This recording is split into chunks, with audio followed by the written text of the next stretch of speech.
네, 6.3 지방선거 막판까지 역전의 드라마가 이어졌습니다. 지방선거 결과 두 분과 짚어보도록 하겠습니다. 오늘 김상일 정치평론가 그리고 신지호 전 의원 두 분을 모셨습니다. 어서 오세요. 안녕하십니까? 네, 이번 선거 유독 역전의 드라마가 많았는데요. 서울시장 선거는 오늘 아침 7시가 지나서 대역전극이 펼쳐졌습니다. 먼저 오세훈 당선인과 정원우 후보의 얘기를 들어보시죠. 이번 선거는 상식의 승리입니다. 대한민국이 한쪽으로 완전히 기울어지지 않도록 서울을 민주주의의 마지막 안전판으로 남겨주셨습니다. 민주주의의 가장 기본이자 신성한 권리인 시민들의 참정권이 침해받는 사태에 대해 후보자로서 깊은 유감을 표합니다. 무엇이 문제였는지 철저히 규명하고 그에 상응하는 엄중한 책임과 근본적인 개선책이 반드시 뒤따라야 할 것입니다. 시민 여러분의 선택을 무겁고 겸허히 받들겠습니다. 제가 부족했습니다. 모든 것이 제 탓입니다. 더 가까이 다가가지 못했고 더 깊이 듣지 못했습니다. 저를 믿고 함께해 주신 시민 여러분, 선거운동원과 자원봉사자 또 캠프 관계자, 당원 동지 여러분께 기대에 보답하지 못해 송구합니다. 함께 경쟁해 주신 후보님들께도 감사드립니다. 당선되신 오세훈 후보께 축하의 말씀을 전합니다. 네, 역대급 치열했던 서울시장 선거. 두 후보 모두 정말 최선을 다했던 선거였고요. 오세훈 후보가 오늘 아침 7시 넘어서 대역전극을 쓰면서 사상 첫 5선 시장이라는 타이틀을 얻게 됐거든요. 어떤 의미가 있을까요? 저는 이 승패를 갈랐던 것은 부동산 이슈였다. 부동산. 예, 네. 이렇게 봅니다. 근데 막판에 서서문 그 고가도로 붕괴 사고가 터지면서 그 오세훈 후보가 맹추격을 해서 거의 다 따라잡고 역전을 해야 되는 순간에 그 타이밍에 그 서서문 사고가 발생을 해서 선거라는 게 좀 운도 따라줘야 되는데 안전 이슈가 좀 그렇죠. 부각됐었죠? 안전 이슈로 예. 이슈 전환이 되면서 그 흐름이 거기서 좀 멈칫멈칫하는. 그러니까 오세훈 시장 측에서는 이제 부동산 이슈로 쭉 또 이렇게 에스컬레이트를 시켜야 되는데 그럼에도 불구하고 오세훈 그 후보가 이겼다고 하는 것은 이번엔 단순히 강남 3구뿐만 아니라 이른바 한강벨트 표심도 이재명 정권의 그 부동산 정책에 대해서 분명한 레드카드를 내민 것이다. 이렇게 해석을 해야 될 것 같습니다. 막판에 역전될 때 열려진 그 개표함에는 이제 송파구가 이제 끝에 좀 남아 있었고, 그리고 오세훈 그 당선인에게 표를 몰아준 세대는 이제 2030이다. 뭐 네. 이런 분석들이 나오고 있습니다. 그 삶의 현실과 욕망이 민주주의 대의를 이겼다. 뭐 부동산 말씀해 주신 거에 저는 동감을 하고요. 예. 뭐 대통령께서 이제 장특봉 메시지를 내기도 했고, 그리고 전월세 불안이 굉장히 커졌고, 예. 그런 것들 때문에 2030 원래 여성의 경우는 민주당을 지지했었거든요. 그런데 2030 여성들까지도 이번에는 오세훈 시장에게 표를 주는 그런 현상이 발생을 했다. 그래서 삶의 현실과 욕망 부분도 우리가 면밀히 좀 살펴야 되는 부분인데 너무 민주주의 대의만을 가지고 승리할 수 있을 것이라고 생각한 부분이 좀 세심하지 못했다, 이런 생각이 들고요. 그리고 또 하나는 이번 선거는 초반부터 구도가 굉장히 잡혀있던 선거입니다. 예. 대통령의 지지율이 60%, 그다음에 12.3 불법기업 내란이 있었던 이후의 선거이기 때문에 사실상 이슈를 생산하지 말아야 되는 그 메르켈 독일 총리가 채택했던 비대칭 동원 해제 전략으로 가서 상대 지지층들이 나오지 않게 하는 전략을 썼어야 되는데 그냥 구도로 갔어야 된다. 구도로 그냥 쭉 갈 수 예. 있게 했어야 되는데 정청래 대표가 전국을 다니면서 특히 영남 쪽을 가면서 이슈 생산을 굉장히 많이 했다. 그리고 공소취소 특검법이 사실상 동원령을 예. 동원을 해제해 줬어야 되는데 해제된 상태로 쭉 갔어야 되는데 동원이 해제된 진영에 동원령을 발동시켜 줬다. 이것이 좀 굉장히 아픈 부분이다 이렇게 생각합니다. 결과적으로는 어쨌든 오세훈 후보가 당선이 됐기 때문에 그 전략을 좀 들여다보면 옷 색깔을 뭐 흰색 입었다가 빨간색 입었다가 막판에 다시 또 흰색 입었다가 이렇게 했고, 또 한 가지 차별점은 장동혁 대표와 절대 같이 있는 모습을 연출을 안 했거든요. 이것도 좀 주요했다고 보세요? 그게 이제 오세훈 시장은 당선되고 박형준 시장은 낙선된 그걸 비교 분석을 해보면은 부산의 박형준. 네, 부산의 후보. 박형준 시장, 그러니까 전륜, 그다음에 멀장, 장동혁 대표를 좀 멀리 했는지, 그다음에 전륜을 확실히 했는지, 그 부분에 있어서 오세훈 후보는 일관된 모습을 보여왔고, 또 좀 이따는 얘기 나오겠지만 북갑에서 당선된 한동훈 후보, 또 평택을에서 당선된 유이동 후보, 예. 이게 이제 후보가 아니고 이제 당선인이죠. 예. 당선이 오늘부터 의원입니다. 아, 그냥. 오늘부터 의원입니까? 예, 보궐선거의 경우에는. 그렇군요. 예, 이 오세훈 이 세 분까지의 공통점이 바로 전륜과 멀장 이 공통점이 있어요. 예. 그런 그 차이가 있었다고 봅니다. 예. 네. 정청래 대표가 기자회견을 열고 국민들의 현명한 선택에 감사하다. 다만 서울을 탈환 못해서 아프다 이런 표현을 썼거든요. 아무래도 이른바 뭐 명픽 후보인 정원호 후보가 낙선한 부분이 굉장히 좀 뼈아프게 다가온다. 전체 성적표는 압승을 거뒀지만 그래도 이 부분이 상당히 좀 아프다 이렇게 표현을 했습니다. 아까도 제가 말씀드렸지만 예. 처음부터 구도가 좀 짜여진 선거에서 서울을 잃었다는 거는요. 사실상은 패배입니다. 그게 어떻게 성공이라고 할 수가 없죠. 그럼에도 불구하고 정치적 동력을 잃을 수 없기 때문에 그런 식의 표현을 동력을 확보하기 위해서 그렇게 표현한 것 같은데 굉장히 그런 말을 하면서도 얼굴은 좀 뜨거워지지 않았을까 이런 생각이 좀 들고요. 이번 선거를 보면서 제가 다시 느끼는 것은 국민은 위대하다. 이른바 제가 볼 때는 우리가 이제 그 전쟁에서 서지컬 스트라이크라는 거를 우리가 얘기하잖아요. 오늘 어려운 말을 좀 많이 쓰시는 것 같은데. 외과적 그 공격이라는 예. 걸 하는데 이번에는 서지컬 보트를 예. 외과 수술적 투표를 해주신 것 같습니다. 좀 아까 뭐 흰옷의 혁명 부분도 말씀을 하셨지만 예. 지금 과거 심판은 심판대로, 그러니까 숫자로 보면은 과거 심판이 좀 이루어진 그런 거죠. 그렇지만 미래 정치는 견제와 균형이 필요하다는 거는 또 견제와 균형, 미래 정치에 대한 또 방향성도 제시해 주시고, 그다음에 각 당의 노선에 대한 심판을 통해서 노선에 대한 방향도 어느 정도 제시를 해 주셨다는 측면에서 과거 심판, 미래에 대한 제시, 당 노선에 대한 제시, 이거를 한꺼번에 이뤄낸 정말 서지컬 보트를 예. 해주신 진짜 위대한 국민이다 이런 생각이 들었습니다. 네. 서울시장 개표 상황이 더 뜨거웠던 건 바로 투표용지 부족 사태 때문이었습니다.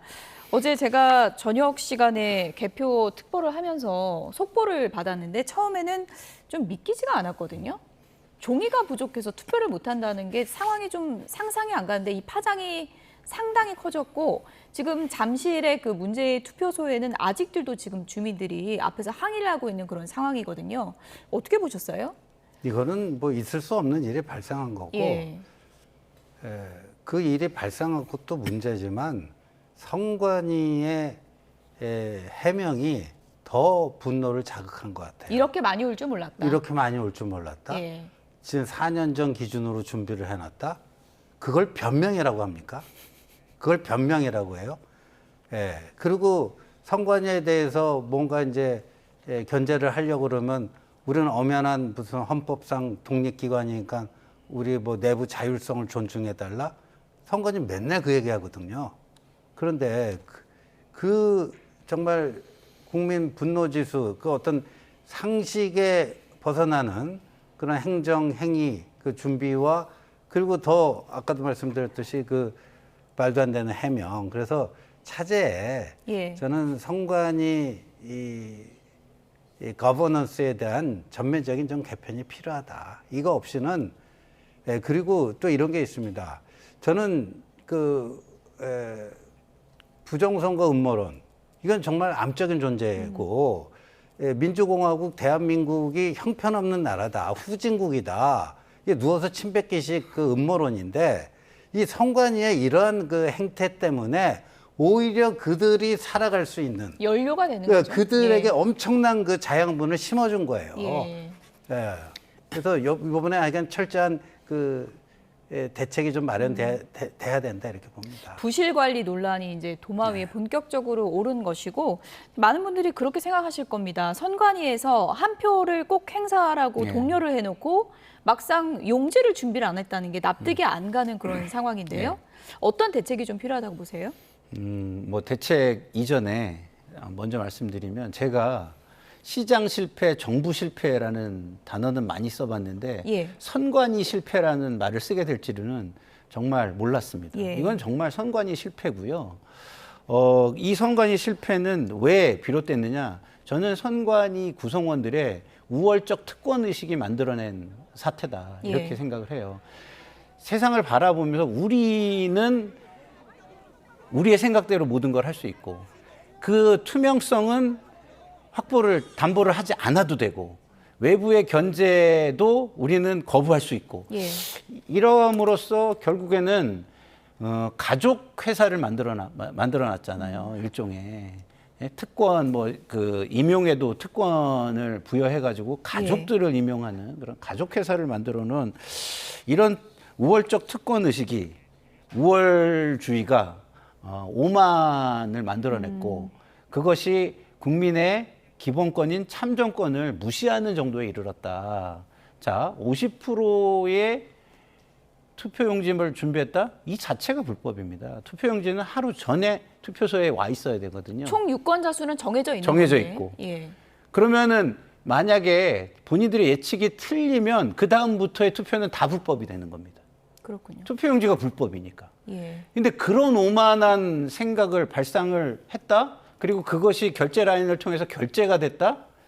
자, 국민 한 사람의 기본권이 용지 한 장 값을 감당하지 못합니까? 그 예산 당국에서 만약에 이거 예측해가지고 그 정도 투표용지만 쓰세요 그랬다면 예산 당국의 그런 만약에 판단을 한 이 사람이 되면 그 사람도 저는 옷 벗어야 된다고 생각해요. 예. 그래서 대책은 이런 겁니다. 책임을 져야 됩니다. 그래서 저는 뭐 제 개인적인 바람은 최소한의 실무를 인계할 인력을 남겨놓고 싹 다 옷을 벗었으면 좋겠다라고 예. 생각을 합니다. 이거는 뭐 여야가 따로 없는 문제일 텐데 이 사태가 벌어졌을 때 좀 여야 모두 좀 손익계산서도 돌리는 부분도 있었고 그리고 이제 국민의힘에서도 개표를 멈추고 뭐 재선거해야 된다 이런 얘기도 나왔잖아요. 근데 막상 뭐 당선되니까 이 말 쏙 들어간 거냐 이렇게 또 비판도 나올 수 있는 부분도 있고요. 그건 어떻게 보세요? 현실적으로 그런 점이 많이 작용했다고 보는데 만약에 네. 오세훈 후보가 정원훈 후보에게 아깝게 떨어지는 결과로 됐다라면은 이 이슈가 휘발성이 엄청나게 강합니다. 이것 때문에 오세훈 후보가 간발의 차이로 떨어진 거 아니냐. 이 얘기가 엄청난 설득력을 가지게 되는 것이고 그래서 이 선거 무효다. 재선거하자. 근데 선관위는 어제 말도 안 되는 그 변명을 해놓고도 이건 재선거 사유가 안 된다. 그런 오만함을 또 부렸어요. 그래서 이게 또 이재명 그 정부나 그 선관위 입장에서는 재선거 허용 안 하려고 할 것이고, 그럼 국민의힘은 그걸 또 법정 소송을 통해서 뭐 하려고 그러고, 이게 엉망이 되는 거예요. 예. 그리고 각 정치인들은 예를 들면 국민의힘의 장동혁 대표 같은 경우에는 본인 성적표가 별로 안 좋잖아요. 그러니까 사퇴 압박에 직면해 있는데 이 이슈가 어찌 보면 대표로서의 본인의 생명을 유지시킬 수 있는 또 뭐 방편이 될 수 있지 않느냐. 뭐 이렇게 여러 가지 복잡한 그 변화들이 일어날 수 있는데 여하튼 오세훈 후보의 신승으로 일단락이 됐기 때문에 그게 더 크게 번지지는 않는 것 같아요. 근데 오히려 지금 이때부터는 차분하게 개선책을 강구해야 됩니다. 네. 뭐 유권자들 모두 어느 진영을 지지하냐의 문제가 아니라 분노할 수밖에 없는 일이기 그쵸. 때문에 여야 지금 뭐 의원들 모두 정확한 사태 파악이 먼저다 이런 목소리를 낼 것으로 보이고요. 또 조사가 이루어질 것으로 보이니까요. 좀 지켜보도록 하겠습니다. 이번 지방선거 결과 얘기를 좀 해봐야 될 것 같은데요. 이번 지방선거 결과로 보수 지형의 판도가 바뀔 것이다. 이런 얘기가 나오고 있죠. 왜 그런지 관련 영상 보시죠. 어느 날부터 고슴도치는 날카로운 가시로 계속 가족들을 찔렀고, 가장 슬펐던 것은 그 고슴도치가 누가 자기 자신의 가족인지 구분하지 못한다는 거였습니다. 한 전 대표를 당에서 몰아내면서 국민의힘에선 사실상 내전이 시작됐습니다. 저를 제명할 수는 있어도 국민을 위한 좋은 정치의 열망을 꺾을 수는 없습니다. 기다려 주십시오. 저는 반드시 돌아옵니다.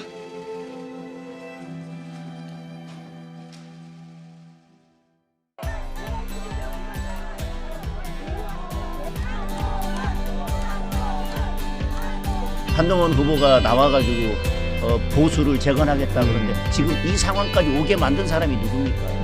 한국 같은 생각, 윤호개인 같은 생각으로 정권을 되찾아올 수 있습니까? 약속을 지켜 국회의원 배지를 달고 국회로 복귀하는 데까지 채 반년이 걸리지 않았습니다. 저는 분명히 그 약속을 드렸죠. 제가 부당하게 지명됐었을 때 저는 반드시 돌아간다라고 말씀드렸고, 반드시 돌아옵니다. 역사적인 승리로 북부에 위대한 시민들께 진심으로 감사드립니다. 북부 시민과 부산 시민과 대한민국의 국민을 먼저 생각하면서 반드시 완수해내겠습니다. 국회의원으로선 투년병에 불과하지만 한동훈 당선인의 등장은 향후 전국에 적지 않은 파문을 불러올 전망입니다.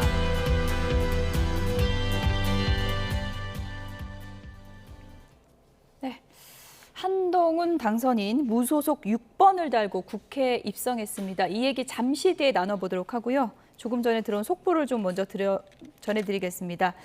투표용지 부족 사태와 관련해서 선관위 입장이 지금 속보로 들어왔습니다. 투표지 부족 사태와 관련해서 진상규명위원회를 설치했다, 이런 입장을 밝혔습니다.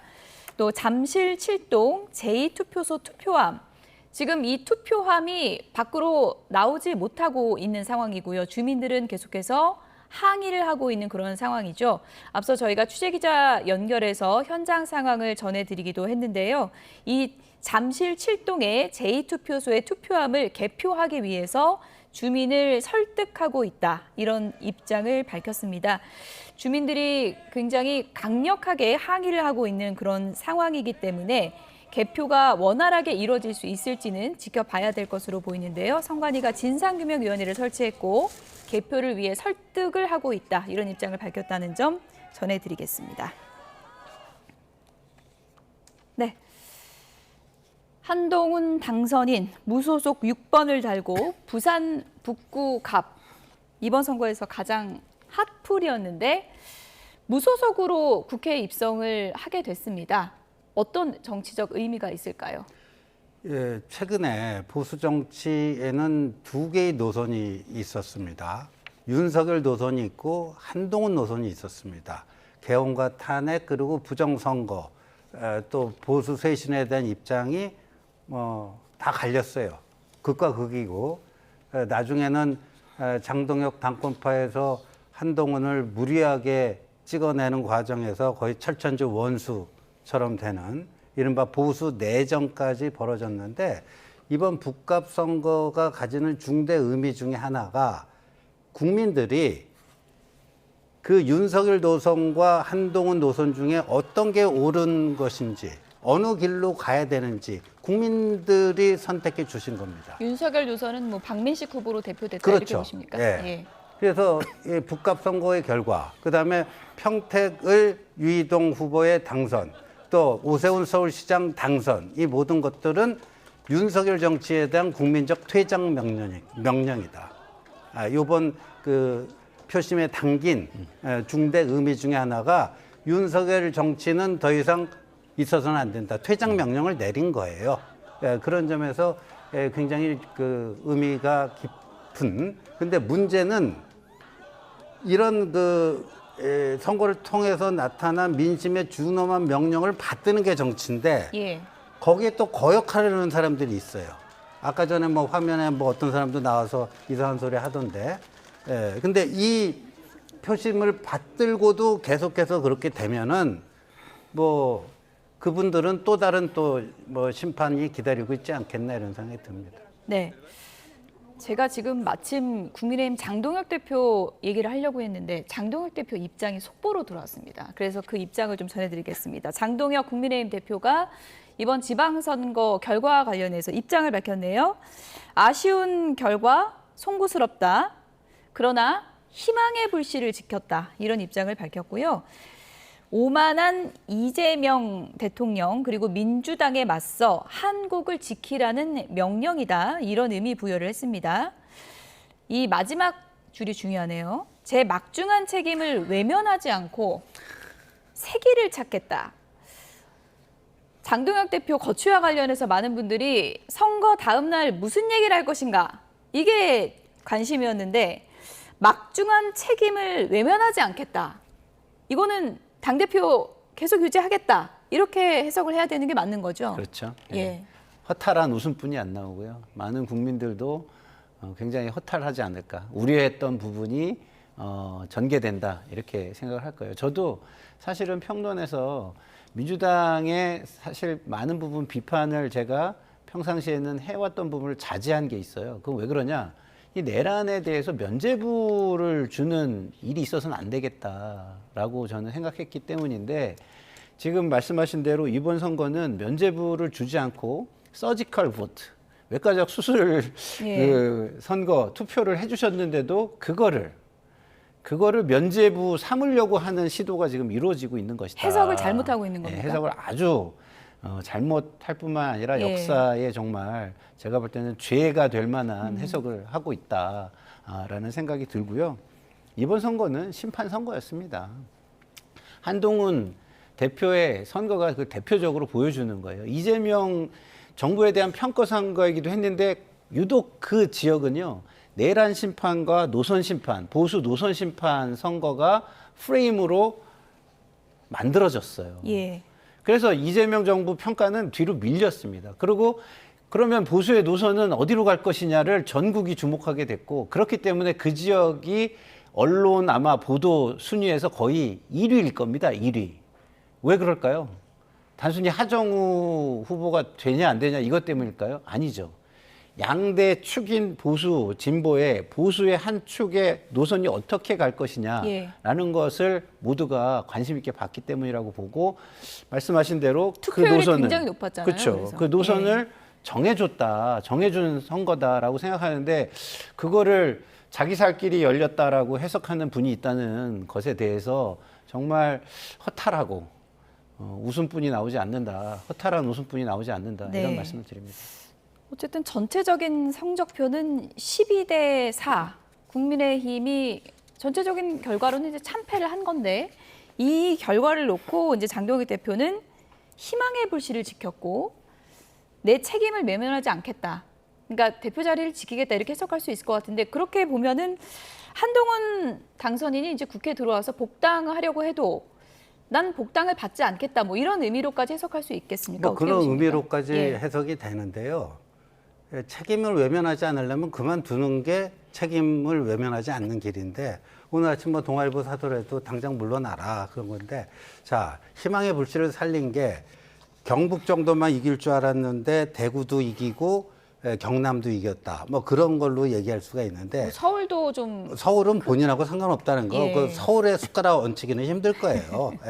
근데 대구 같은 경우에도요 좀 정확히 얘기하면은 공천 그 관리 실패했잖아요. 잡음이 굉장히 심했잖아요. 그런데 저는요, 이재명 대통령이 김부겸 후보를 떨어뜨렸다고 봅니다.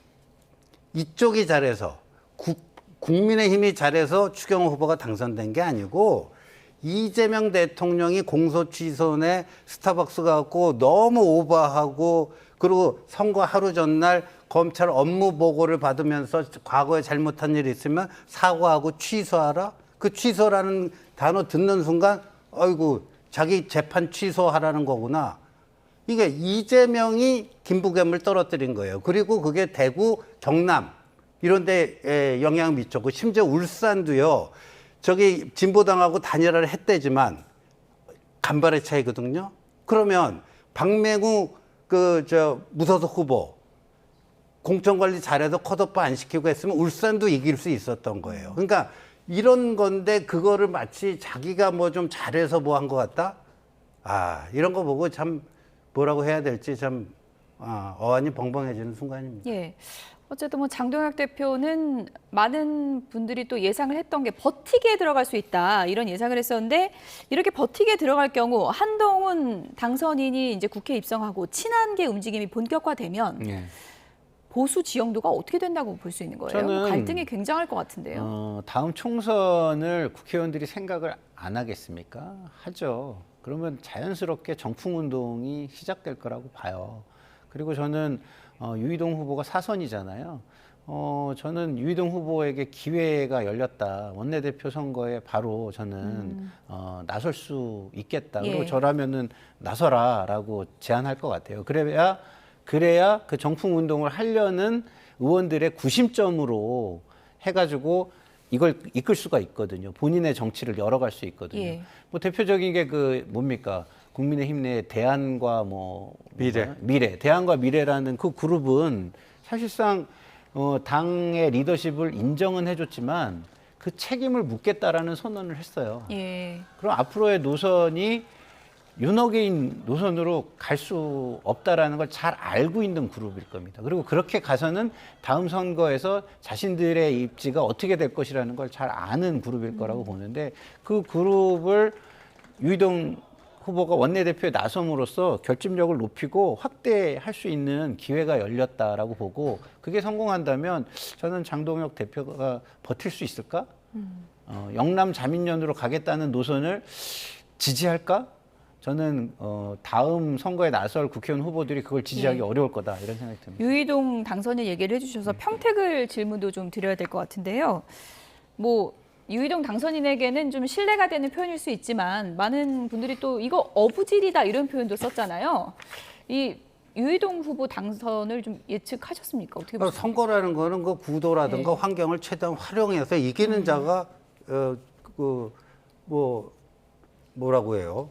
그 권리를 갖는 거니까 그거 가지고 뭐 어부질이라고 또 깎아내릴 필요는 없다라고 보고 그런 오자 구도에서도 유이동 후보가 여론조사상 한 번도 제대로 된 1등을 한 적이 없었는데 그거를 잘 활용을 한 거예요. 저 수치만 보면 황교안 그 후보의 그 득표율을 다 가져온 건가요? 어떻게 봐야 됩니까? 상당 부분 가져온 거예요. 그러니까 나중에 한동훈 후보도 그 박민식과의 단일화에 문을 열어놨기 때문에 박민식 후보의 표를 흡수할 수가 있었어요. 그러니까 유이동 후보도 똑같은 거예요. 표로 단일화. 네, 그렇죠. 황교안 표는 어차피 사표니까 이쪽으로 넘어오게 하는, 그러니까 선거 전략에서 유이동의 승리다 이렇게 봐야 될 것 같고, 아까 이제 장동혁 대표 그 버티기 한 가지만 제가 중요한 거 말씀드리면, 저게요, 저 시도가 당권파에 의해서 부정당할 겁니다.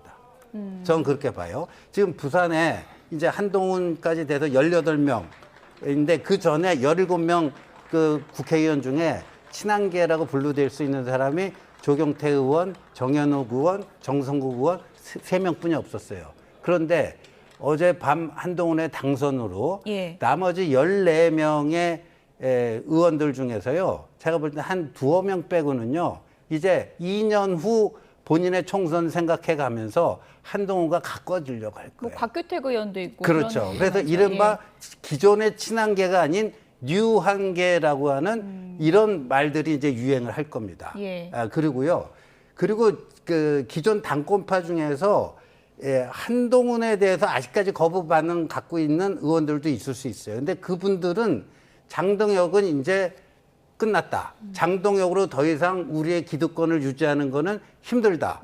그러면 장동혁 내리고 새로운 뭐 인물을 앉혀가지고 우리의 이 기득권을 계속 유지하자. 이런 식으로 갈 수 있기 때문에 당권파 내에서 그런 이제 분화가 이루어질 겁니다. 그러니까 저런 시도는 당권파 내에서조차도 거부당할 가능성이 상당히 높다 네. 하는 말씀드립니다. 그런 움직임에서 또 유이동 당선인이 어떤 역할을 할지도 굉장히 관심 있게 지켜봐야 될 것 같고, 평택을 관련해서는 지금 진보 진영에서도 네. 책임론을 놓고 여러 가지 얘기가 나오고 그렇죠. 있습니다. 송영길 당선인은 이런 얘기를 오늘 언론 인터뷰에서 했습니다. 그래픽을 좀 보여주시면 좋을 것 같은데요. 이런 얘기를 오늘 아침 언론 인터뷰에서 했습니다. 김용남 후보를 의붓자식 취급한 거 아니냐, 이런 불만을 토로했어요. 민주당이 김용남 후보를 공천을 해놓고 콩쥐팥쥐도 아닌데 무슨 의붓자식 보듯이 내팽겨쳐놨다. 서울 평택 북가 패배는 정청래 대표가 책임져야 한다면서 직접 겨냥을 했습니다. 당대표를. 네. 아무래도 뭐 전당대회 겨냥한 거라고 볼 수 있는 건가요? 어떻게 보십니까? 전당대회를 겨냥한 거죠. 예. 그리고 뭐 많이 틀린 말은 또 없는 것 같아요. 왜냐하면 저는 뭐 내부 사정을 알지만 예. 사실상 평택은요, 그 당내 계파 간의 너무 치열한 갈등 때문에 투표율이 굉장히 낮았습니다. 투표율이 경기 평균 투표율보다 한 6%가량 낮았어요. 그렇기 때문에 그 낮은 투표율 때문에 유이동 후보의 동원력이 승리를 이끌 수 있는 그 밑바탕이 된 것입니다. 그렇기 때문에 그 환경을 누가 만들었느냐? 그거는 당 지도부죠. 당 지도부가 김용남 후보를 명확하게 지원을 한다면 조국 혁신당과 조국 후보에 대한 규정을 계속해서 해줬어야 되는데 그러지 않았어요. 그냥 후원회장 맡고 그냥 끝난 거예요. 그거 외에 조승래 사무총장이 마지막에 예. 진짜 민주당 후보, 가짜 민주당 후보 이거 정도 얘기해 준 거 그것뿐이 없습니다.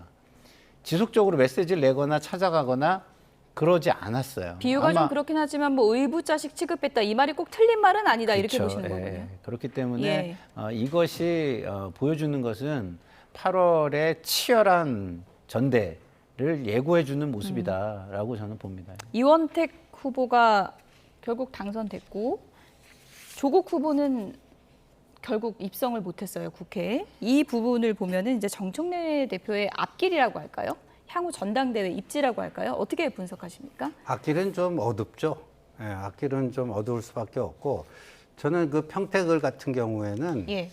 저거는 정청래의 조국에 대한 배려 공천이다.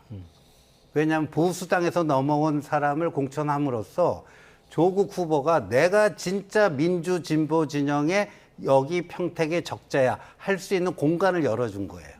그리고 끝까지 조국 후보는 그 전략으로 갔잖아요. 예, 민주 진보 진영의 적자는 조국 여기 있습니다. 저 사람은 원래 우리 식구 아니었잖아요. 뭐 이거였어요. 그러니까 정청래의 실패라고 볼 수가 있는데, 전북에서 이겼다고 해서 이 정청래 대표가 그러면 뭐 이 괜찮아지는가? 그건 아니라고 보고, 지금 저는 송영길 이제 의원이 됐네요. 송영길 의원이 저러는 거는 김민석 총리는 총리라는 신분 때문에 아무래도 언행에 제약이 있어요. 그렇죠. 네, 제약이 있는데 뭐 그런 것까지 좀 대행해주는 측면도 있다 하는 생각도 듭니다.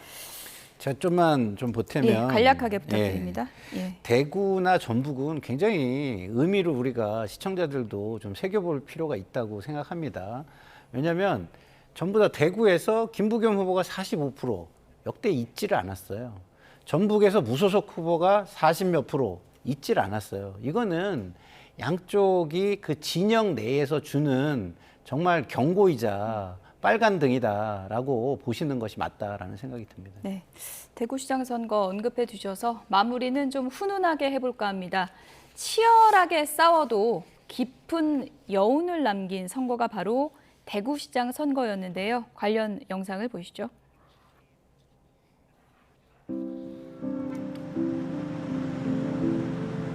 정말 우리 대구가 너무나 힘들구나.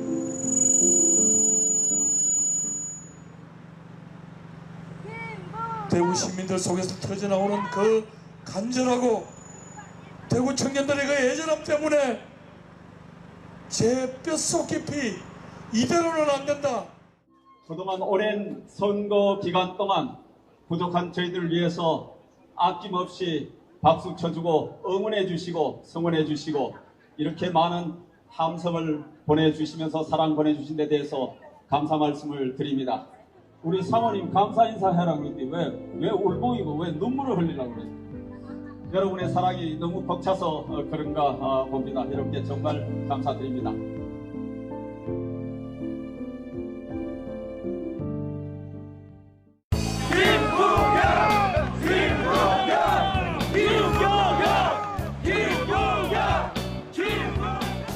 함께 경쟁을 해 주셨던 김부겸 후보님께 감사와 존경의 말씀도 드리고 또 위로의 말씀을 함께 전합니다. 정말 평소에도 제가 좋아하는 선배 정치인이었습니다만은 그동안 함께 선의의 경쟁을 하면서 크게 서로 불편한 점이 없이 최선을 함께 다하지 않았나 이렇게 생각하면서 앞으로도 또 수시로 자주 만나서 제가 많은 조언을 듣도록 하겠습니다. 저 개인의 패배이지 변화를 낼망하는 대구 시민 여러분들의 패배가 아닙니다. 우리 대구에 경쟁이 벌어지고 여야가 서로 시민께 잘 보이려는 노력을 하는 서비스로의 정치의 가능성을 우리는 보았습니다.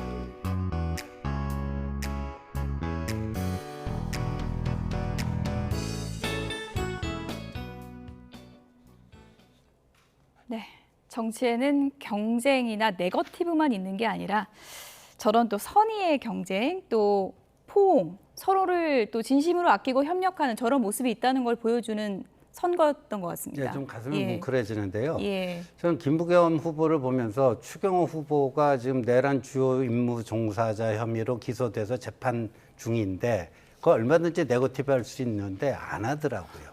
참 품격 있는 선거운동을 했다. 그런데 아까 얘기한 것처럼 김부겸을 떨어뜨린 거는 이재명 대통령이었다 하는 말씀 다시 한번 드립니다. 예. 당선 소감에서 앞으로 자주 만나서 협력하고 싶다. 뭐 굉장히 존경한다. 이런 말도 오갔습니다. 이번에 대구 선거는 정말 김부겸이라는 정치인의 위대함을 본 것 같고요. 누가 못하나 반사이익의 정치에서 누가 잘하나의 정치로 바꿔가는 첫 발을 띄워주셨다라는 생각이 들어서 후배 정치인들이 저 발걸음을 많이 따라갔으면 좋겠다라는 생각이 듭니다. 그리고 대구에서 45% 이거는요 역사적인 것입니다. 김부겸이 못난 게 아니라 김부겸이었기 때문에 그 프로테이지가 나왔고 그리고 변화의 가능성도 가지고 선거에 임할 수 있었던 겁니다. 대구의 선거에 뛰었던 모든 사람들이 김부겸이 돼서 절실하게 선거를 뛰었다는 것, 우리는 그것을 다 목격했습니다. 그럼에도 불구하고 말씀하신 대로 우리 당의 중앙에서 이슈 관리에 좀 실패한 부분 때문에 아까도 말씀드렸지만 비대칭 동원 해제 상황을 동원 상태로 만든 것이 크나큰 아픈 패착이었다 이런 생각이 듭니다. 네. 역전의 드라마도 있고 눈물도 있고 또 논란도 있었던 지방선거 정리를 해봤습니다. 지금까지 김상일 정치평론가, 신지호 전 의원 두 분이었습니다. 고맙습니다.